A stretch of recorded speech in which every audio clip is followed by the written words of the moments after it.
Bienvenue au Théâtre de la Main d'Or.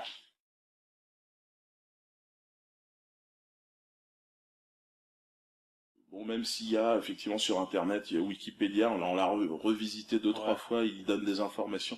Il y a des choses qui sont vraies, et puis des choses qui sont un petit peu moins vraies. Bon, ce qui est vrai, c'est que je suis né en France en 1966, d'un père camerounais et d'une mère française, bretonne. Donc j'ai grandi en banlieue parisienne, Bagneux.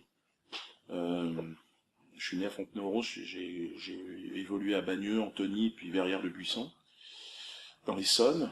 Et puis j'ai suivi un cursus, une incarcération scolaire jusqu'au bac, dans différents établissements, jusqu'à ma libération, donc au moment du bac. Je sors du bac, je suis libéré à 18 ans, en fait, il fallait que j'attende 18 ans, parce que j'étais obligé de rester jusque-là. Ensuite, bah, je voulais tout de suite et très rapidement m'engager dans ce qui était ma passion, c'est l'humour, le one-man show. Donc je ne savais pas exactement ce qui allait m'arriver dans la vie. Devenir humoriste, c'était une utopie. De là à devenir une réalité, je ne connaissais personne dans ce milieu-là. Bon, j'avais un pote, Eli Semoun, un pote de quartier, on va dire. Enfin bon, lui était d'Antony, un fils de fonctionnaire, qui lui commençait à faire des petites choses. Je dis fils de fonctionnaire parce qu'il habitait dans un quartier des fonctionnaires. Et donc, moi j'étais dans des quartiers un peu plus chauds à Bagneux, quand même. Mais bon, on s'amusait beaucoup tous les deux et il avait vraiment envie lui de s'amuser, de faire du one man show. Puis voilà, en se rencontrant comme ça, on a décidé de monter sur scène un jour et puis ma foi, bah, ça a fonctionné et puis je suis devenu avec lui un humoriste. On est devenus des humoristes professionnels et on a exercé cette profession. Donc tout ça c'est relativement, ça se passe assez vite dans mon cursus puisque là j'ai, on va dire, c'est en 91, j'ai 24 ans, 25 ans et à 25 ans, voilà, je commence déjà à travailler, à vivre de ce métier, même un peu avant, 23 ans. Et puis c'est parti. Donc au bout de 7 ans, on se sépare avec Ellie. Ellie part lui aux États-Unis pour tourner des films. Et puis moi je reste ici et j'adapte un spectacle que j'avais écrit pour deux, pour le faire seul. Ça va s'appeler Dieudonné tout seul. Et puis là c'est parti jusqu'à aujourd'hui en fait. Je suis euh, je suis un humoriste qui fait du one man show et je dois dire que euh, j'en suis à mon 12e spectacle, donc ce qui représente quand même pas mal de spectacles au regard des autres humoristes. J'ai fait un peu de cinéma, mais je me suis toujours concentré sur le one man show. Ça a toujours été ma priorité. Alors bon, de toute façon, le cinéma aujourd'hui m'invite beaucoup moins, mais je n'ai pas envie non plus d'en faire. Quand je vois des amis comme des gens que j'aime bien, des gens que j'ai appréciés, comme Poulvord, comme qui vient aussi du one man show, comme Dupontel, je trouve que le cinéma abîme, le cinéma je sais pas, bon, il y en a qui s'en sortent, Dupontel par exemple fait partie de ceux qui s'en sortent, mais encore, je trouve qu'ils perdent un peu d'éclat. Il y a Dujardin aussi, qui était dans l'humour, dans le one man. Bon, tous ces gens-là, en fait, qui passent au cinéma, de blues évidemment, sont bourgeoises un peu et donc je ne regrette pas en fait d'avoir été et à la fois dans l'adversité et dans le one man show. C'est-à-dire je joue plus de 250 spectacles par an. Je suis comme un laboureur dans ce métier, euh, mais je sens que c'est un métier. Avant de le maîtriser, il faut vraiment mouiller la chemise, quoi. Il faut du temps. Donc voilà mon parcours.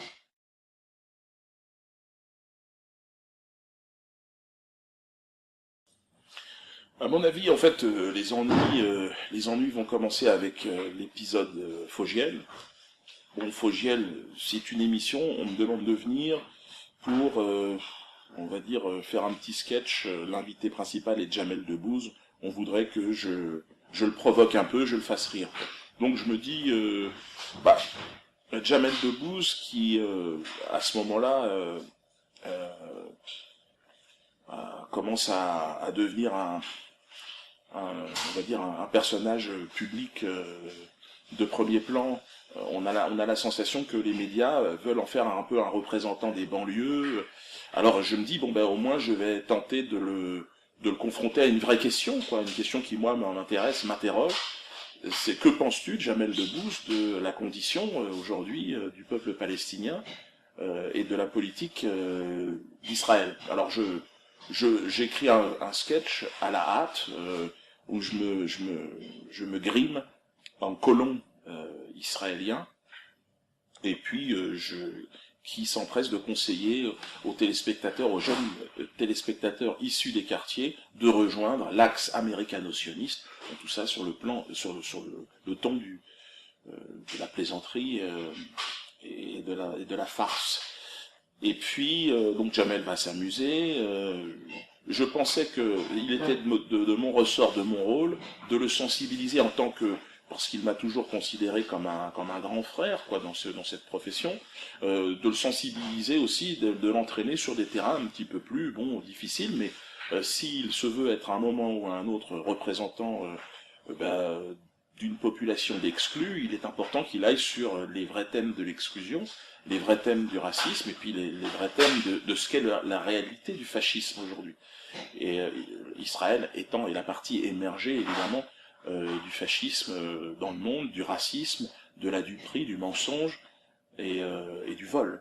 Et donc il est important, il me semble, pour moi, à ce moment-là, de le sensibiliser, ou tout le moins de l'entraîner un petit peu dans cette direction-là, plutôt que de devenir, évidemment, le couscous garbit de service, quoi. Et donc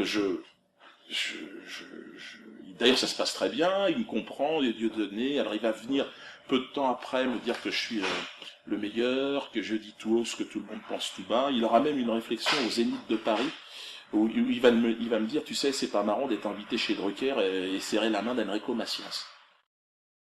Je tiens juste à me désolidariser ce soir de Dieudonné.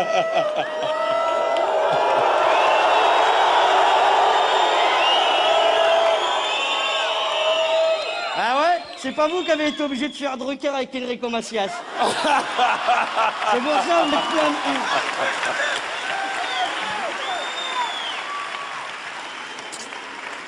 Merci, Jamel. Il y aurait apparemment des gars du bâtard dans la salle. Je tenais à leur dire que j'ai rien à voir dans cette histoire, monsieur là. Ouais, je suis venu juste rigoler. C'est le meilleur d'entre nous. Il a les couilles de dire ce qu'on pense. Et sincèrement, continuez à le soutenir comme vous le faites. On en a besoin. Merci. Merci, Jamel. Le problème, c'est qu'après, évidemment, il aura regretté ses propos, parce qu'on est dans un système, dans un monde où, malheureusement, on ne lui permet pas d'être lui-même. On lui demande de trahir, en fait, tout ce qui fait que ce qu'il est en réalité. Et c'est cette émission chez comment s'appelle-t-il non, j'ai déjà oublié son Ardisson. D'ailleurs, enfin, tout le monde l'a déjà oublié puisqu'il a disparu. Donc c'est dur de se souvenir des mecs comme ça qui me disaient, Diodo, je ne pourrai plus jamais t'inviter. Bon, peu de temps après, il a perdu son émission, il a quitté la chaîne. Et aujourd'hui, il se débat pour exister. Je n'ai pas l'esprit revanchard, mais je pense que lorsque l'on quitte sa dignité intérieure, on ne peut que errer après dans une sorte de show business, enfin là en ce qui concerne cette activité, dans une sorte d'espace où finalement on se noie et on s'auto-détruit. C'est ce qui se passe pour Ardisson, qui était un homme à mon avis plutôt pertinent au départ, un homme qui avait des convictions, un homme qui avait des lectures, qui pouvait se permettre avec un cynisme d'aborder certaines questions tout en incarnant quand même un vrai point de vue. Et puis je pense avoir été certainement l'artiste charnière pour lui, le moment où il se retourne, et le moment un peu comme une chaussette qu'on tournerait dans l'autre sens comme ça pour apparaître avec une nouvelle peau. Mais ça n'a trompé personne, c'est-à-dire qu'il a été renvoyé, il n'a pas pu faire du cinéma comme il voulait le faire, un petit peu, mais très peu, enfin bon, tout ce qu'on lui avait promis, évidemment, il ne l'a pas obtenu, et il est devenu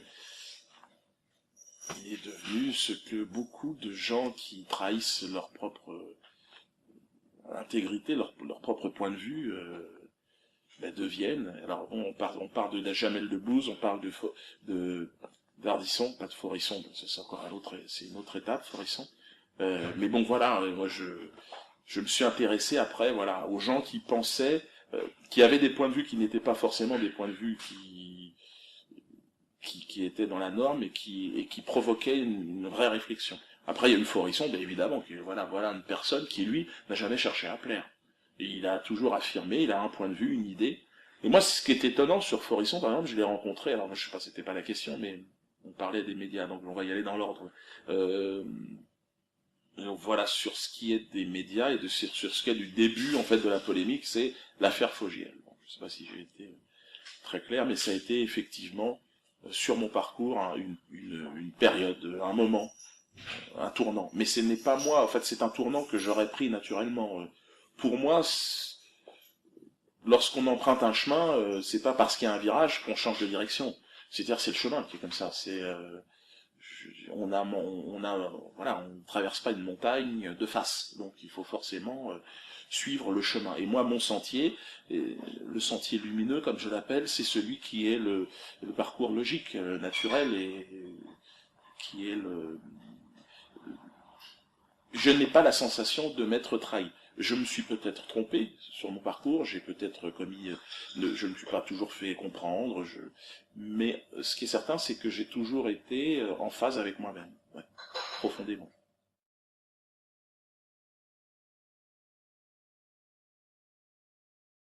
Bon, bah, c'est plutôt, alors je sais pas qui après, qui a commencé. Il se trouve que pour ce qui est de Arthur, Jacques Essebag, lui, bon, ce qui s'est passé, c'est qu'on a commencé, on est à peu près de la même génération, il doit être né même la même année, et, et donc la première fois que je l'ai rencontré, c'était, il animait une émission, il sortait de la radio, il animait une émission sur TF1. Et il était là, et son rôle c'était de faire rire. Donc il essayait de rameuter un peu tous les humoristes de sa génération pour écrire des choses, faire des sketchs. Alors, on a assisté à plusieurs réunions, puis on écrivait des choses, puis on a joué, on a fait pas mal de petits sketchs, et l'échange avec lui, c'était, je vais faire de la promo pour votre spectacle. D'accord, mais bon, à partir du moment où on écrit des sketchs, qu'on les joue, et qu'il y a un employeur au-dessus qui lui donne, je sais pas, énormément d'argent, on peut quand même se dire, bon ben, on a le droit peut-être d'être payé. Enfin, tout travail, à un moment donné, mérite salaire. Toi, tu es payé pour nous avoir appelés et occuper 5 minutes d'antenne. Tu ne vas rien faire sur ces 5 minutes d'antenne, donc je sais pas comment ça se passe. Et puis là, évidemment, j'ai découvert le fameux oh là là, mais il n'y a pas de l'argent dans la vie. Bon, voilà, le producteur dans son rôle et qui flirtait toujours avec le copinage, mais non, on est des potes, et puis on est des potes, mais bon, c'est toi qui tire la caisse. Donc, on n'est pas tellement des potes. Et puis après, je me suis aperçu qu'on n'était pas du tout des potes, et qu'on serait jamais des potes. Et bon, voilà, ça fait partie de ces gens, bon, ça a commencé comme ça. Et puis Bruel, je savais qu'il était cousin d'Elie Semoun, cousin pareil, enfin pas, non, cousin, germain, enfin, et donc, bon, on l'avait jamais vraiment rencontré à cette époque-là, mais je l'ai rencontré une fois, je crois. C'était au Resto du Cœur. Bon, c'est eu une très très mauvaise impression dans les coulisses des Restos du Cœur, où le champagne coulait à flot, et je me dis, tiens, c'est étrange. Et donc, non pas que je n'aime pas le champagne, mais bon, je trouvais ça étonnant, quoi, le rapport entre, d'un côté, des coulisses, et puis la scène. Et puis lui tout de suite, en fait, il m'a insulté. Il a fait partie des premiers lorsque j'ai eu des ennuis à monter au créneau pour s'offusquer du sketch chez Fogiel, pour dire que je n'étais plus un artiste, que j'étais terminé, que j'étais foutu. Voilà, c'est exactement ce genre d'artiste qui, avec le temps, montre en main, que j'aperçois s'enliser dans les sables mouvants de l'aristocratie du show business. Et qui ne produisent plus bon, je sais pas s'il a produit autre chose d'ailleurs que de la merde, mais Bon, là aujourd'hui c'est devenu je veux dire un spécialiste. Tout ce qu'il fait n'a absolument plus aucun sens. Il pompe, c'est-à-dire que c'est toujours à un moment donné, en plus quand ce genre d'artiste, entre guillemets, ne fait que récupérer les vieilles chansons, refaire ce que les autres ont fait, soi-disant en mieux. Bon, voilà, fait partie de... Je n'ai pas la sensation de faire le même travail.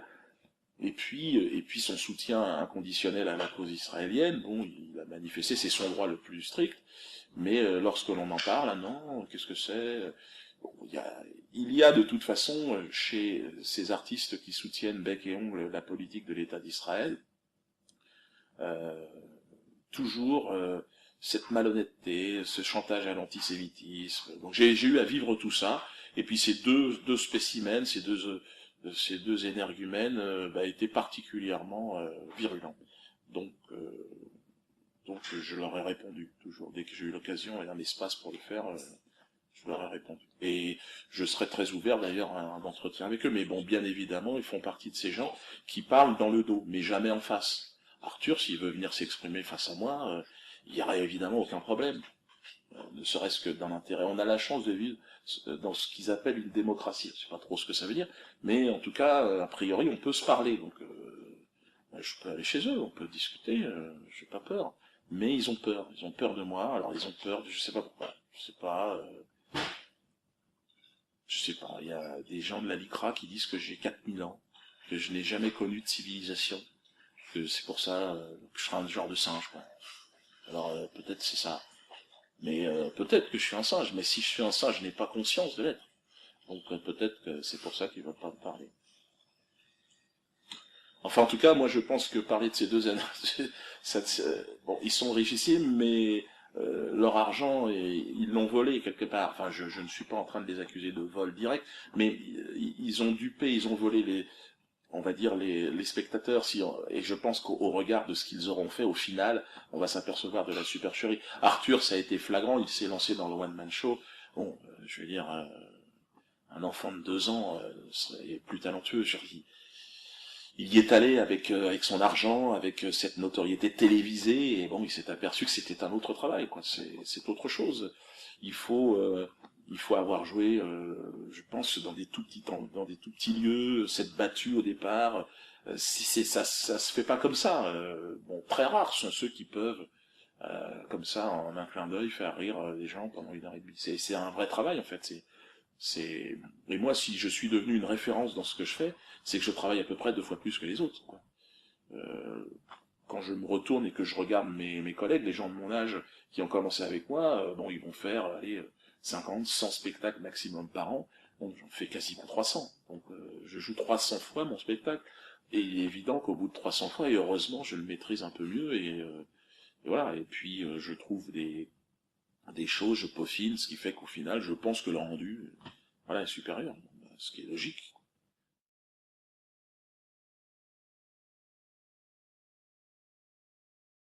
C'est ça. Alors, quand je dis, ouais, j'ai fait 13 spectacles, enfin 12 spectacles aujourd'hui, enfin avec des best-of, mais bon, on va pas les compter. Euh, 12 spectacles, je veux pas dire, je crois que je fais partie des humoristes, voilà, qui ont fait le plus enfin, qui a fait le plus de spectacles. Parce que voilà, le fait d'avoir un endroit aussi, ça vous pousse à vous renouveler plus que les autres. J'ai joué dans un bus aussi à un moment donné, lorsque l'on m'a interdit de jouer dans des grandes salles. Ça aussi, ça vous pousse lorsque vous jouez avec ça, simplement comme scène de théâtre, quoi. Parce que j'étais dans le fond du bus et bon, il y avait que ça qui était éclairé, donc on joue différemment, on apprend à être plus performant, à être plus efficace, quoi. Et bon, c'est toutes ces expériences-là qui m'ont amené aujourd'hui. Alors quand je fais des grandes salles, je refais des grandes salles aujourd'hui depuis très peu de temps, depuis une semaine. Et je vais faire tous les zéniths de France là, et ça s'annonce effectivement bien rempli, sans promotion, sans rien. C'est uniquement de bouche-oreille, et ça c'est vraiment, pour un artiste, une forme d'indépendance extrêmement appréciable, parce que je me sens tenu par eux sur aucune chaîne de télévision. D'ailleurs, les journalistes qui veulent me voir, je leur dis, il n'y a pas de problème, c'est 35 €. 40 même. Pour eux, c'est 40.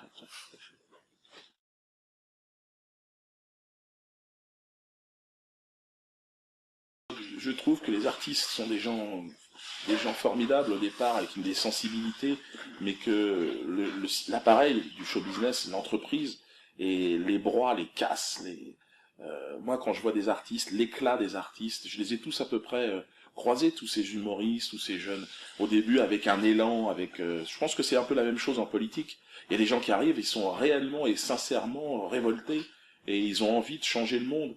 Et les artistes, que ce soit dans le rap ou dans l'humour, que j'ai pu rencontrer, au départ, il y a vraiment cette volonté de changer les choses, et puis au fur et à mesure, le système est ainsi fait qu'il va vous attirer dans vos faiblesses, quoi.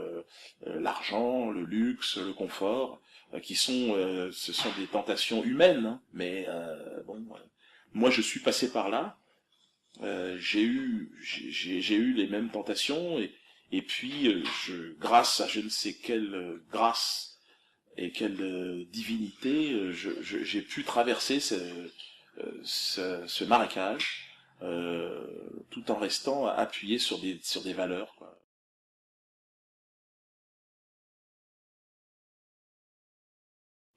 Alors, dans le showbiz, bien sûr, mais c'est toujours ce lobbysionniste, si vous voulez, c'est Hollywood, quelque part. Mais c'est un petit Hollywood, parce qu'ici, on est vraiment à la campagne, en fait, à côté de l'industrie américaine.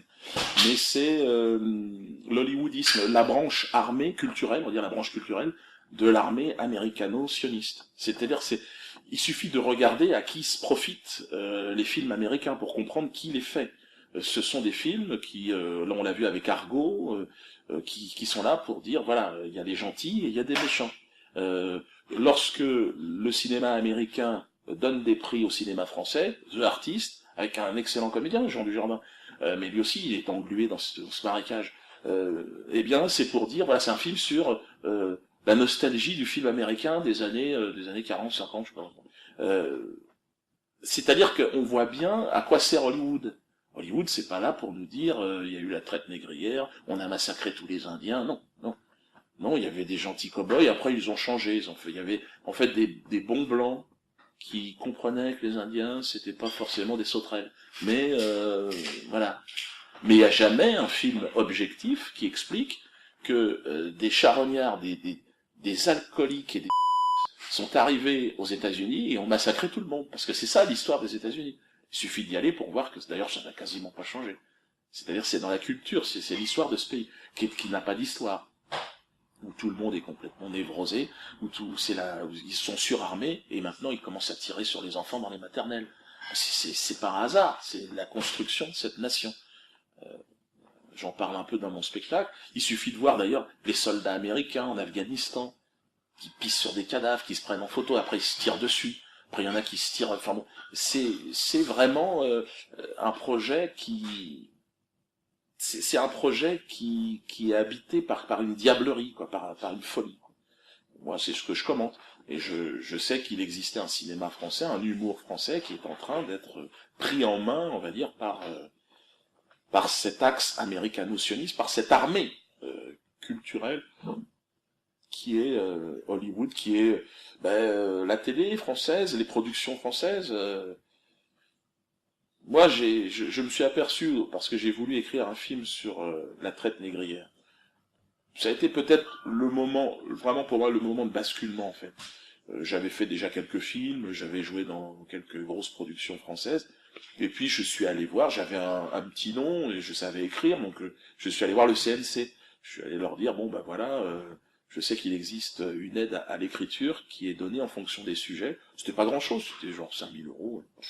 C'est beaucoup, mais pour écrire mais c'est pas énorme dans le budget d'un film.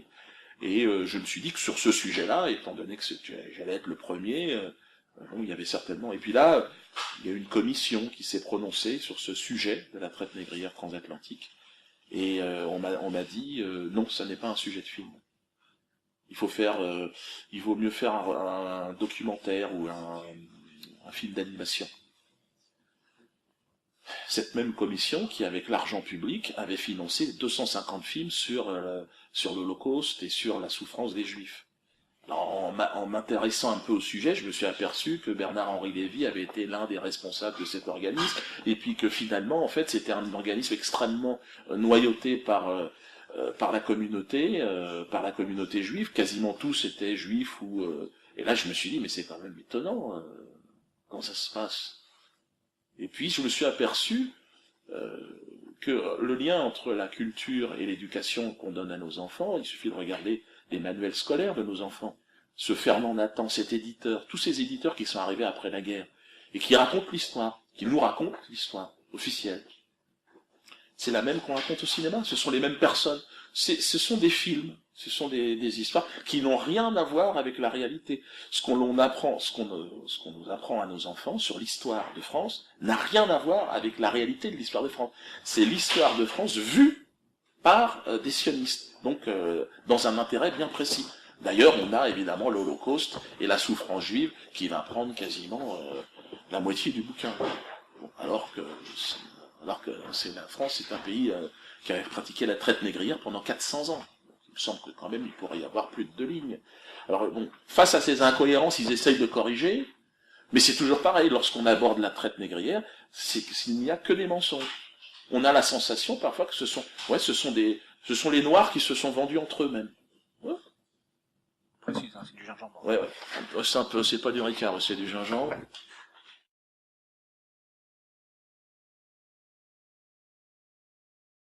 Moi, c'est pour ça que il faut bouger, il faut changer. Le système est très bien fait, hein, c'est-à-dire que le CNC, c'est l'organe qui démarre la projection, enfin la production d'un film. Si vous voulez, après votre film, il faut qu'il y ait un agrément du CNC. Donc lorsque je me suis déplacé, moi c'était vraiment la première démarche, quand je me suis dit, ah ouais, d'accord, donc je peux faire juste une comédie. D'ailleurs, le seul film français sur la traite négrière sera une comédie finalement. Réalisé par... lui, il aurait eu l'agrément. Alors pourquoi? Pour une comédie? Est-ce que le premier film sur l'Holocauste, ça aurait été une comédie? Soirée Zouk à Treblinka? Pourquoi pas? C'est ce qu'ils ont fait sur la traite négrière. Pourquoi? Et moi, je vais être condamné pour Chaud Ananas, alors que ce film sera plébiscité, encouragé, alors que dedans, il y a des gens qui vous disent que le nègre est un singe, qu'il n'a pas les mêmes capacités. D'accord. Et le producteur et le bénéficiaire de cette production n'est pas camerounais. C'est pour ça qu'avec le temps, et lorsque l'on est... Moi, je ne suis pas sûr de ce que je dis. Je prends du temps pour comprendre. Et ce que je dis, c'est ce que j'ai vu. Et c'est ce que j'ai... Donc ce ne sont pas des supputations. C'est-à-dire, le cinéma français est entre les mains du lobby sioniste, du CRIF et de la LICRA. C'est une réalité, c'est tout. Alors donc moi je fais des films maintenant, mais en dehors de ce système. Grâce à Internet, il faut trouver. Il y a de plus en plus de jeunes sont en train de s'émanciper du show business et c'est tant mieux parce que toute la société est malade. On est dans une crise économique. Les gens ont besoin de se retrouver et l'artiste c'est le premier révélateur. Il a cette obligation de s'émanciper, d'être libre et d'être autonome. S'il ne l'est pas, il va jouer le rôle de fusible. Et on les voit tous, malheureusement. Tous ceux qui ont du talent, aujourd'hui, se suicident plus ou moins dans ce système, parce que ils sont entourés de mauvais et ils n'arrivent pas à exprimer ce qu'ils ont au fond d'eux. Et dès qu'ils prennent des positions, alors attention, hein, parce que la Ferrari, tu l'auras pas toute ta vie. Hein. Il faudrait qu'ils pètent une Ferrari, il faudrait qu'ils la brûlent, pour comprendre que c'est vraiment ça, c'est leur piège. C'est leur chaîne. Mais bon, ça prend du temps avant de le comprendre. Quand on a grandi et qu'on est entouré de gens en plus, parce que c'est ça la force du show business, il y a toutes les raclures qui arrivent là-dedans, tu deviens la reine d'Angleterre, qui est une belle d'ailleurs, si je peux me permettre de parler d'elle, enfin, avec tout le respect que j'ai, aucun respect pour cette femme. Mais j'ai le droit, hein, on a le droit en France de lui cracher la gueule. Moi je n'irai pas en Angleterre de toute façon.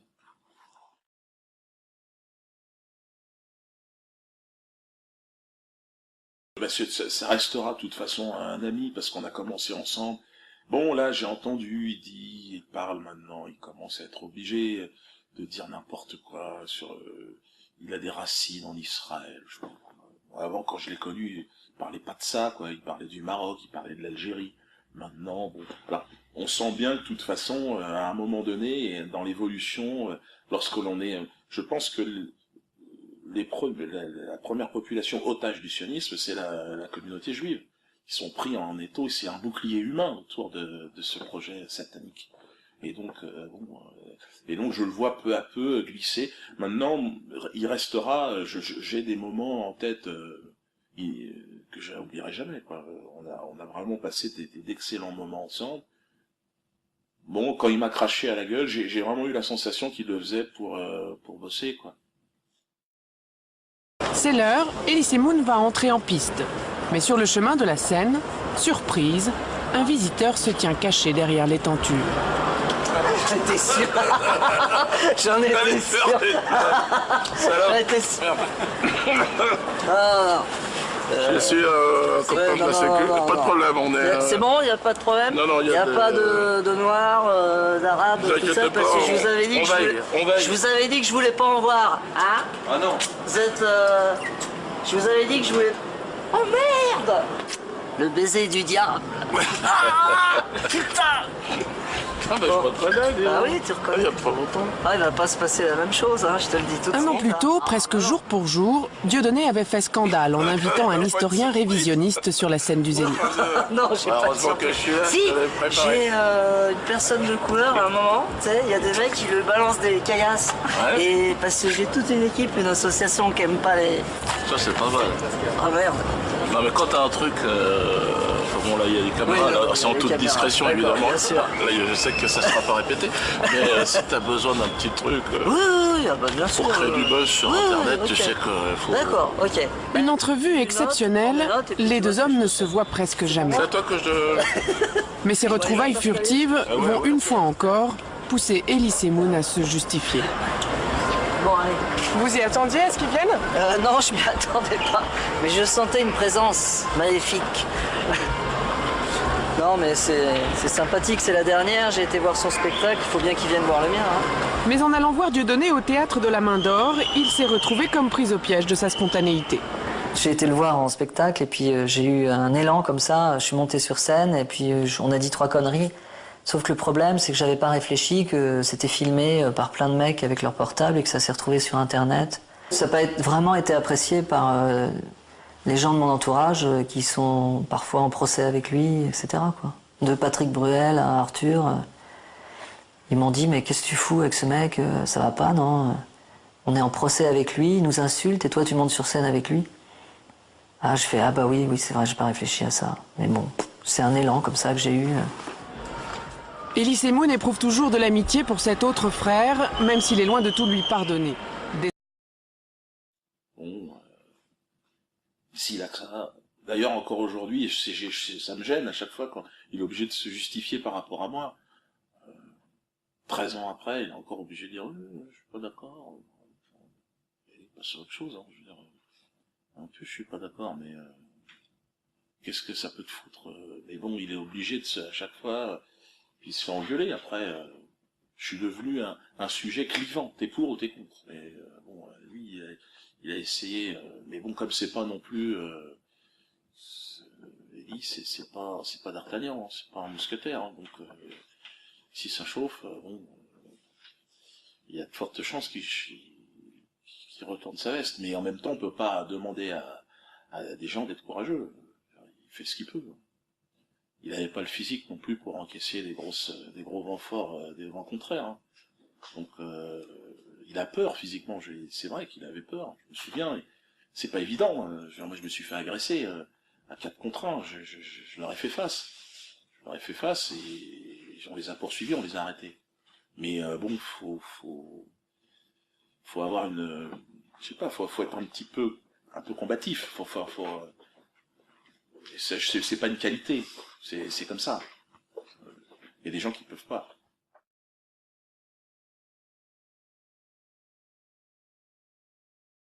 En fait, c'est comme l'antiracisme. C'est-à-dire que j'ai grandi dans l'antiracisme.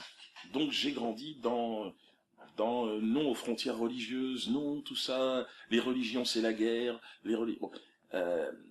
Mais bon, j'ai appréhendé, on va dire, la malice de l'information qui m'était délivrée avec le temps. C'est-à-dire que je me suis aperçu que les antiracistes étaient en réalité les gens les plus racistes que j'ai pu rencontrer. La SOS racisme, oui, j'ai compris, oui, c'était SOS racisme au sens sans le racisme, ils n'existent pas, ces gens-là, ils n'ont pas de subvention, donc il faut du racisme, c'est eux qui le fabriquent en fait. Ils vont fabriquer un racisme entre entre le petit blanc et puis le... Oui, c'est ça, c'est ce que j'ai constaté. Et puis les religions étaient mauvaises. Alors, moi, quand je parlais du grand rien, je pense que pour certains, ils auraient pu concevoir que c'était Dieu aussi, quelque part. C'est-à-dire ceux qui ne s'opposent pas à rien, en mathématiques, le zéro, c'est... il y a le positif, il y a le négatif, et puis il y a l'équilibre, le zéro. Et donc moi, dans mon esprit, quand je pensais à rien, je pensais à quelque chose qui, sur le plan intellectuel, ne s'oppose pas. C'est ni bon ni mauvais, c'est rien.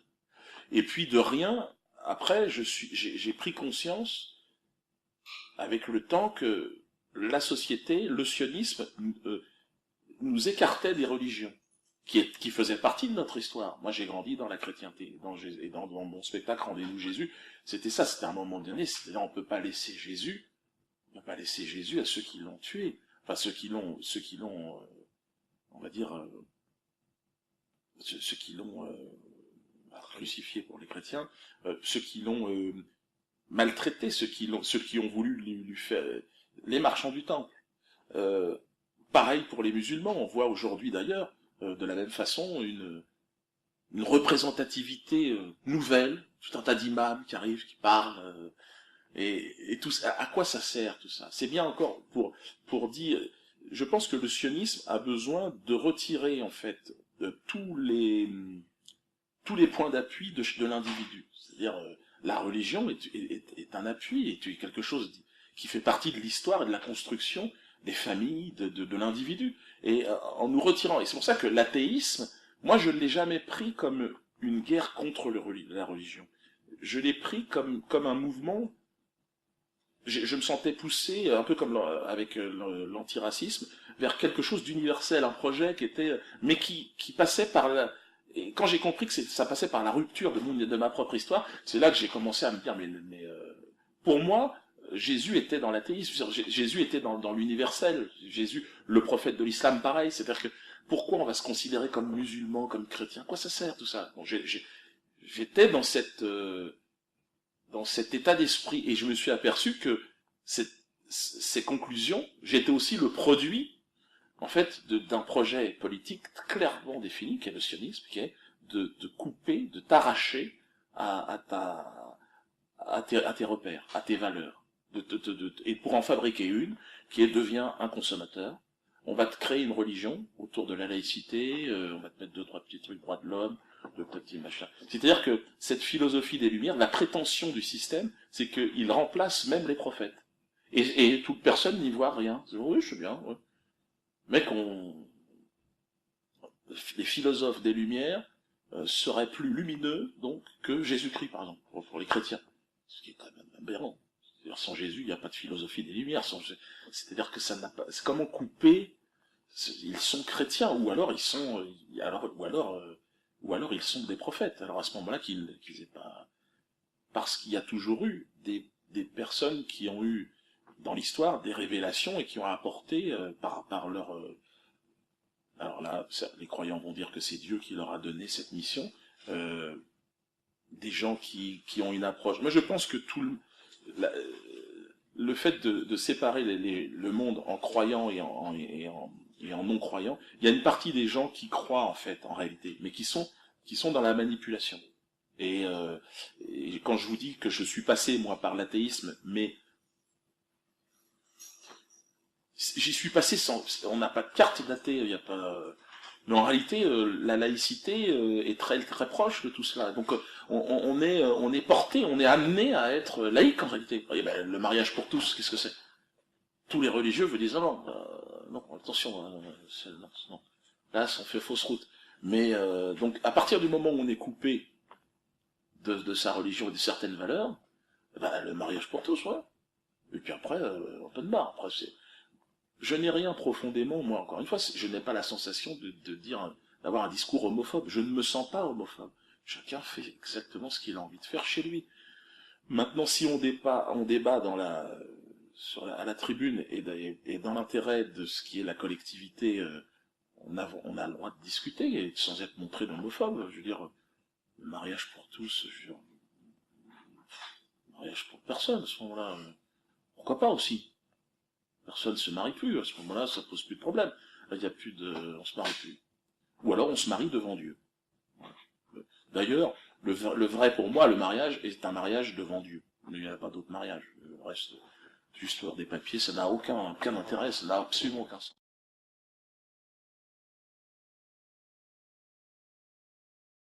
Par rapport à la religion, j'ai de toute façon une position qui est mon parcours, et je dois avoir un regard d'humilité sur ce parcours.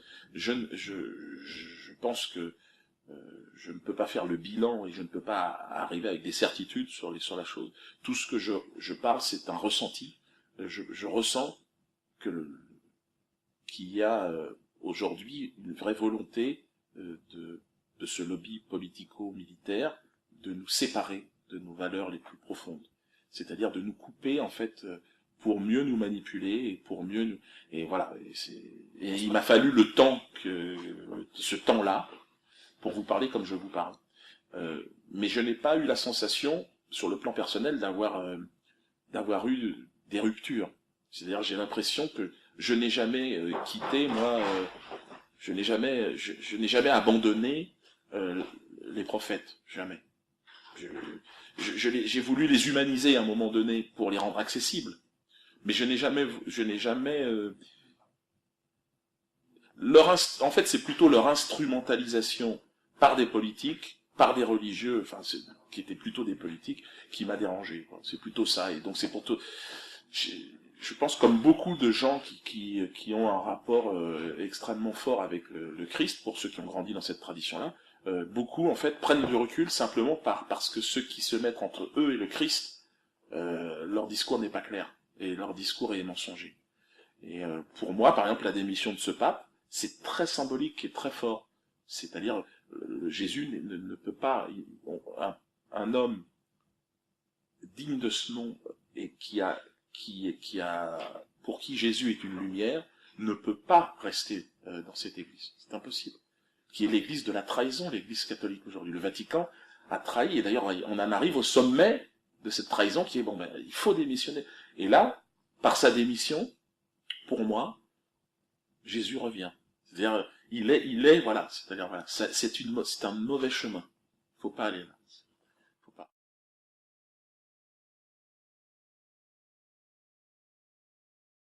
Non, je pense que je les ai humanisés, je les ai jamais insultés. Insultés. Contrairement aux caricatures du prophète, par exemple, non, je les ai jamais fait passer pour. J'ai pu dire, donner des traits de caractéristiques corporelles, par exemple, mais c'était plus pour leur donner un côté. Dans tous les, vraiment, je mets au défi quiconque de trouver une phrase qui est vraiment de nature à dire non, là il en fait des êtres mauvais. Non, jamais. Jamais. J'ai toujours eu un respect profond pour ces gens sans qui je sens que de toute façon mes valeurs et ma morale ne seraient pas ce qu'elle est. Donc ils m'ont fabriqué. Moi, par l'intermédiaire de mon travail, j'ai tenté de faire rire en les faisant vivre aussi, mais avec mon filtre. Aujourd'hui, je vois la guerre qui est menée aux prophètes, et donc je comprends beaucoup mieux, en fait, quand Jésus, parce que j'ai grandi dans cette tradition et tout petite, les informations me reviennent, chasse les marchands du temple. C'est la seule fois où Jésus va faire un acte de violence. Il va prendre les chaises et les tables, il va les... Et c'est tellement moderne, c'est-à-dire que aujourd'hui, c'est tellement évident et c'est tellement limpide, et c'est tellement éternel. C'est-à-dire, il faut chasser les marchands du temple. Or, les marchands sont dans le temple, ils sont dans les temples, ils sont le temple, ils remplacent, ils essayent d'être un intermédiaire entre l'individu et Dieu. Et ils sont là, et ils parlent au nom de Dieu, ils parlent au nom de Jésus. Et regardez, aujourd'hui, ils parlent au nom de l'islam.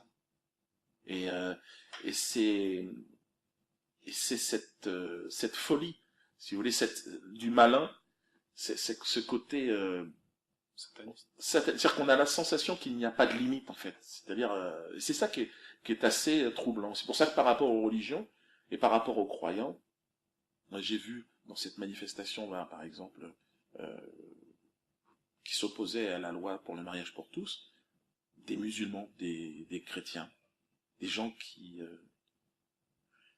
étaient là, qui manifestaient ensemble. On n'en a quasiment pas parlé de ça. Ça, c'est quand même incroyable. C'est un symbole très fort d'une population, en plus, qui traverse une crise économique très grave. On ne sait pas quelle en sera l'issue. Et de voir qu'il y a cette union qui se fait dans la... Personne ne va en parler.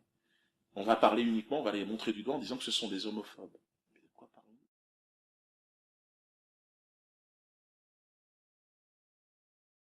C'est-à-dire que les femmes, alors c'est incroyable, c'est maintenant des femmes nues, avec des peintures sur le corps, qui arrivent et qui hurlent. C'est vrai que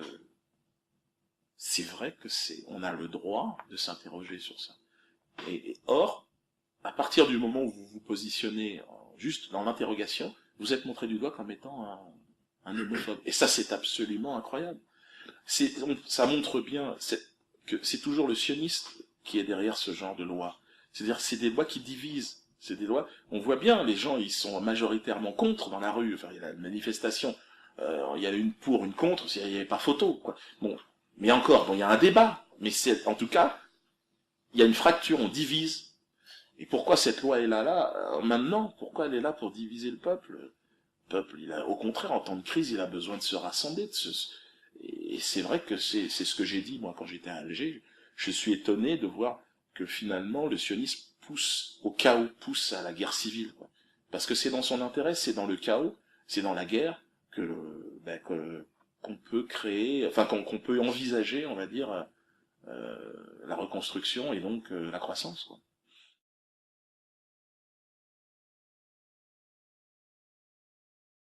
Moi, je considère que je suis de culture islamo-chrétienne. Voilà, je suis, c'est la culture voilà, j'ai grandi comme ça, dans un environnement qui était comme ça. Et je sens qu'il y a une grande proximité, en réalité.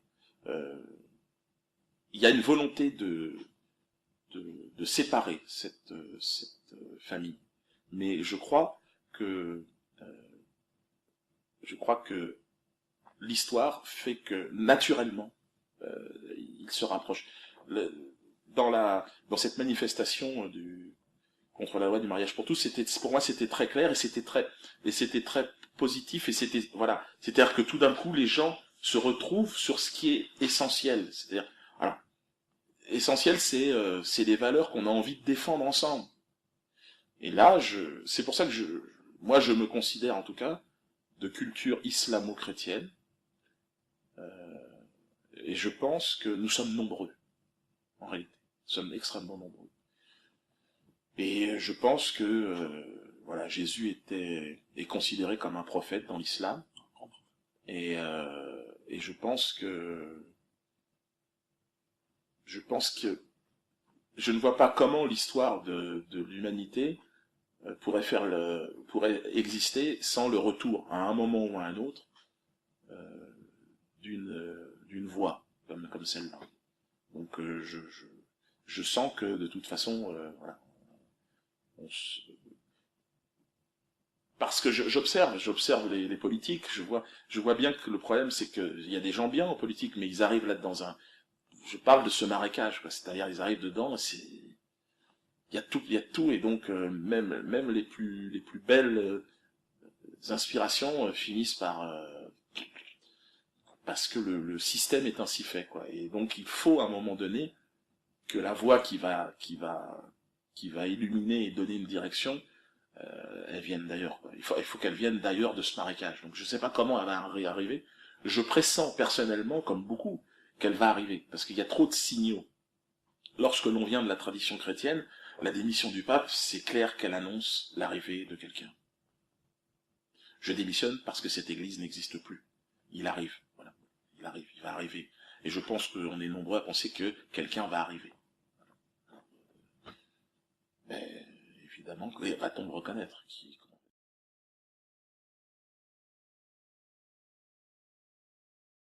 Alors, je pense que Oui, oui, c'est certain que de toute façon, c'est en même temps. Tout va se faire en même temps. Là, on est. Il suffit d'écouter. Il suffit d'écouter la parole en fait de ceux qui dirigent, qui sont encore une fois portés eux-mêmes ils sont dans des groupes qui les formatent pour dire ce qu'ils disent.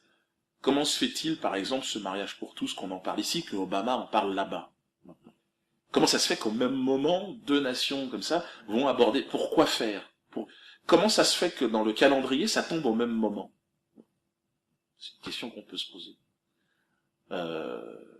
Et puis je vois les pays africains montrer du doigt, parce que c'est vrai que le mariage pour tous au Cameroun, c'est pas pour demain. C'est pas pour demain. C'est pas. Et ça voudrait dire que c'est un pays qui ne progresse pas. On va voir. On va attendre un peu, mais je pense que l'histoire, en tout cas, moi je suis spectateur et j'essaye d'apporter simplement mon émotion d'humoriste quoi dans tout ça et puis et de faire rire parce que je pense que rire c'est important surtout en période de crise. Enfin c'est important. Moi c'est important pour moi donc voilà. Et puis visiblement il y a des gens qui suivent parce que ils disent ouais Dieudo tu nous fais du bien parce qu'on se marre. Ça n'apporte pas de solution mais parce que j'ai toujours précisé que je n'étais pas la lumière. Mais c'est vrai que ça fait du bien. Donc en attendant mieux. Et mieux, ça serait bien que ça arrive. Parce que c'est vrai que ça devient de plus en plus difficile. Là, moi, on veut m'interdire de faire... On me condamne. Moi, j'ai été condamné pour Choix d'Anas, une petite chanson que j'ai faite. Condamné, alors que, évidemment, on parle de liberté d'expression lorsqu'il s'agit des caricatures du prophète de l'islam, ou des caricatures du pape en pédophile, ou de... Là, on peut. Mais Choix d'Anas, non. Non, on peut pas. Mais pourquoi? Alors qu'ils soient plus clairs, qu'ils nous disent exactement... C'est ça que moi je demande maintenant, c'est soyez plus clairs. Dites-nous, mettez-vous une couronne sur la tête et dites-nous ce qu'on a le droit de faire. Il y aura peut-être une loi Dieudonné, peut-être, je serais très fier d'ailleurs, qui dira, voilà, on peut pas rire de pur rire. La loi là, voilà, n'apportera pas mon nom.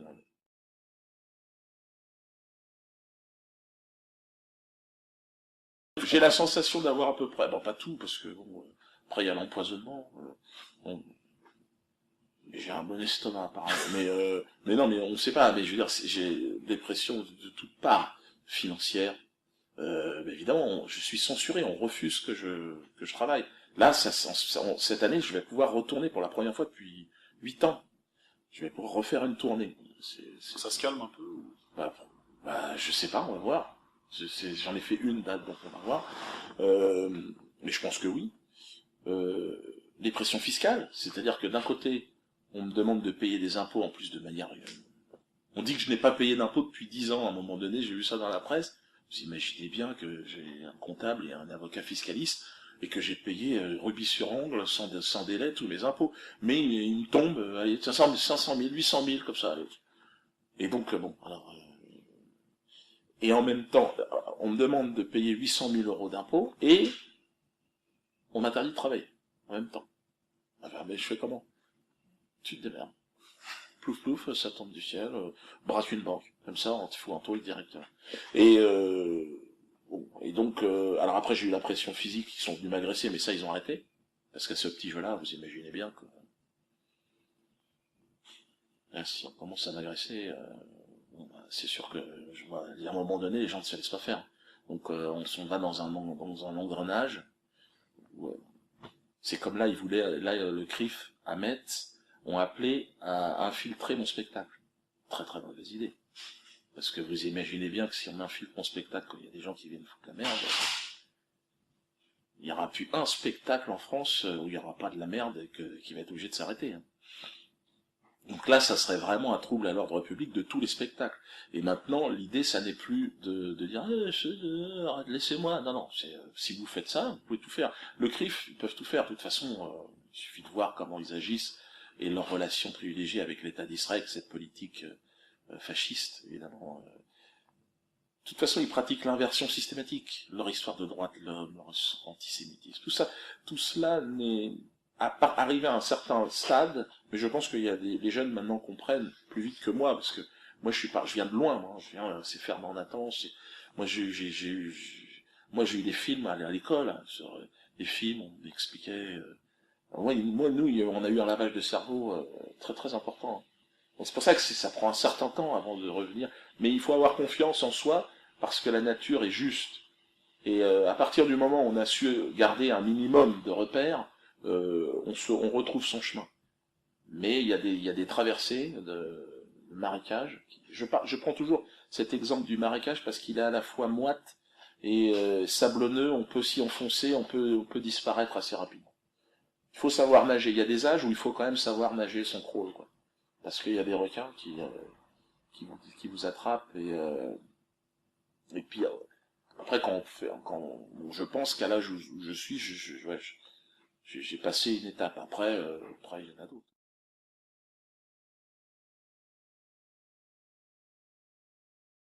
Mais la politique, c'est fini pour tout le monde. C'est fini pour tout le monde, pour toi, pour moi, pour tout le monde. C'est-à-dire que c'est fini. On a le droit de vote, c'est-à-dire qu'on a le droit de voter. Mais bon, c'est autant aller faire un cours de claquettes, parce que maintenant, c'est le vote électronique. Donc, faut y croire. Faut y croire. C'est-à-dire que l'information est envoyée au ministère, on t'explique de l'Intérieur, Manuel Valls, donc évidemment, qui est plus ou moins archiduc ou archevêque de Paris, peut-être, ils vont peut-être le faire. Je pense qu'en pape, ils vont peut-être nous mettre Jacques Lang. Ça sera plus clair. Au moins ce sera définitif. Ce sera définitif.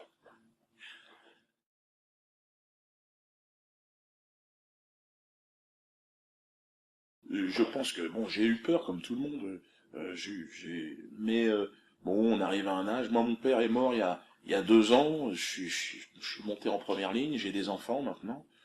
Bon, je pense que ce que je peux leur laisser comme héritage, c'est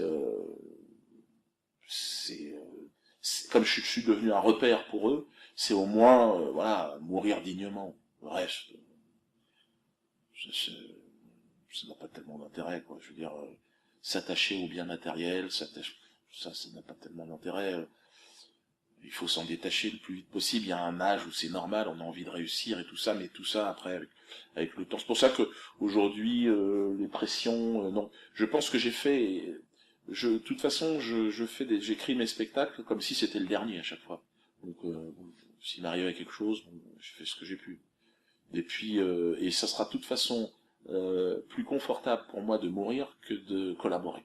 Ça sera, je n'ai plus l'énergie, je n'ai plus la force de collaborer ou de faire un effort avec ceux qui m'emmerdent. Je laisse ça aux jeunes. Pour eux.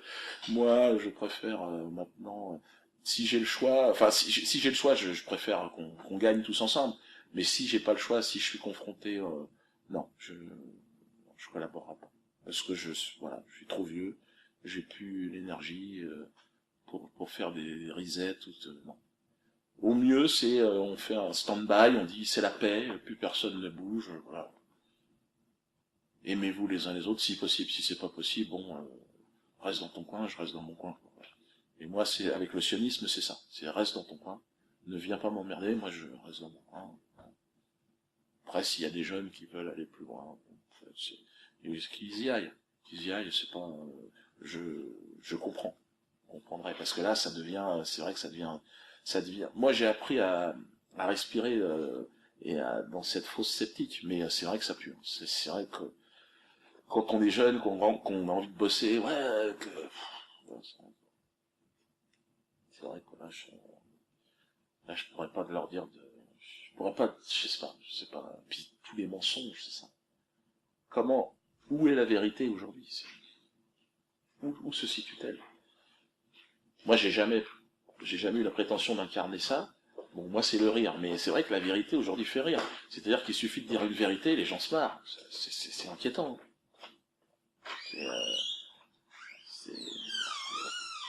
On est vraiment arrivé à un niveau, je pense, où le mensonge, il manque plus qu'un petit déclic, parce que le mensonge est roi. C'est-à-dire, entre le 11 septembre, tout ce qui se passe, on est arrivé à un degré maintenant,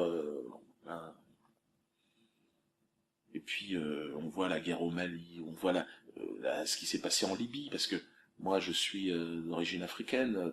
Kadhafi, on peut lui reprocher ce qu'on veut, mais c'est un roi africain.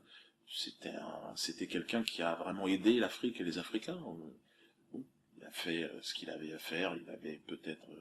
Il a fait des erreurs, il a commis des erreurs bien sûr, mais je veux dire ce que la France a fait, et puis ça a généré la situation dans laquelle on se trouve aujourd'hui, avec des armes dans cette région, et puis cette équipe, le Qaïda, d'où ça vient, c'est eux qui l'ont fabriqué, puis ce sont des agents américains au départ, donc ils sont en train de... À quoi ça sert?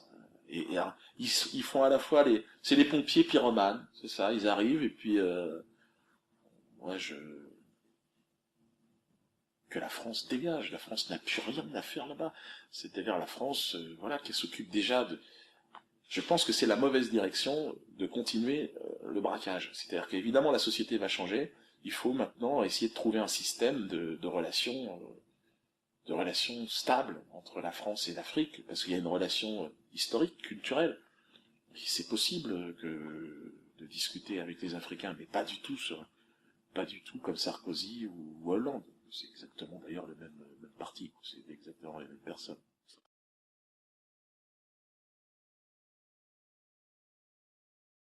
Et on sent que la France n'a pas le choix. C'est ça qui est terrible, c'est-à-dire que la France n'a plus le choix. C'est-à-dire, c'est comme les États-Unis, c'est bon, il nous reste quoi? Une armée? Bon, bah, allez les bras. En piste, on va aller chercher du fric. C'est ça. Autrement, du fric, pourquoi? Pour payer les 35 heures, les machins. Ils sont plus du tout au niveau. C'est-à-dire, l'Afrique, ils bossent pour rien, en Chine, pareil. Donc, c'est que des braquages, mais ça n'a toujours été que ça, en réalité. Mais aujourd'hui, il faut à la fois les mecs qui te organisent un braquage d'État, et à la fois les droits de l'homme, et mon cul sur la commode, avec on se remet des prix pour la paix. C'est pour ça que c'est tellement... Ils sont arrivés à un degré... Normalement, quand on arrive à ce stade-là, il y a un mec qui se met la couronne sur la tête, il dit « Bon, allez, fermez vos gueules, de toute façon, je vous bute. » quoi. Au moins, les gens, bon, après, ils ont le choix. Mais là, c'est toujours... ils n'arrivent pas, parce que c'est leur maladie, en fait, à ceux qui ont le pouvoir aujourd'hui. Ce sont des pleurnichards. C'est-à-dire... moi, je le vois avec le patron du CRIF, là, j'en parlais dans la vidéo, c'est vrai que Jacques Lubovitz, c'est celui qui m'en veut. C'est un hystérique. Et avec un marathon de la pleurniche, c'est un marathonien de la pleurniche, le mec qui te chiale pendant 6 heures, 7 heures, d'affilée comme ça, et puis il finit double salto arrière, réception sur la caisse enregistreuse. Donc on en est là, c'est-à-dire que les mecs, ils peuvent plus... Moi je rigole, mais c'est vrai qu'il serait temps quand même que des gens dont la vocation est de servir la collectivité dans l'administration, s'y mettent, parce que c'est vrai que ça... Puis alors ils ne cooptent que des gens, que des crapules, à la fin que des gens qu'on tient, parce que bon, c'est bien, l'autre, il a foiré. Bientôt ils vont sortir des mecs des prisons, Fourniret sera peut-être le prochain ministre de l'éducation. Au moins lui, on est sûr, ils le tiennent par les couilles, c'est ça que... Mais non, mais qu'est-ce que tu veux faire? Ou Marc Dutroux, d'ailleurs, il était question qu'il sorte, là. Ouais. Et moi, il me fout en tôle. Ce qui est normal. Parce qu'après, ouais, mais t'as violé combien, toi? Rien. Donc c'est normal, tu t'en vas. Tu t'es pas mis au niveau, tu t'es pas... Moi, quand il m'est arrivé tous mes problèmes, là, c'était à l'époque de l'affaire aussi, le mec en Suisse, là, Roman Polanski. Et alors tous les ministres, c'est un scandale, il faut qu'il reste là. Bon. Et il a dit qu'il avait violé la... Oui, mais bon, après, d'accord. Et Dieudo, ah non, là par contre, alors là non. Par contre, là, jamais la France, là, les mecs, ils sont habités par une lumière tout d'un coup qui est... jamais plus l'horreur ne verra. Et Marc Dutroux, non, c'est rien. L'avocat de Marc Dutroux, quand j'étais en Belgique, était intervenu, il avait dit non, là, je crois que je pourrais pas le défendre, lui. Je voulais aller le voir, et non, là, il dit non, oh, il y a des limites. Oh, le mec, il a crevé dans un placard 2 enfants. Et non, mais ouais, mais d'accord, mais ça encore on peut le défendre, mais Chouananas, non. Chouananas, ça va trop loin, ça remet en cause trop de choses. Cela dit, c'est vrai que ça remet en cause certaines choses. C'est-à-dire la limite de l'humour. Mais normalement, il n'y en a pas. Ou alors, il y en a une, mais qu'on oublie.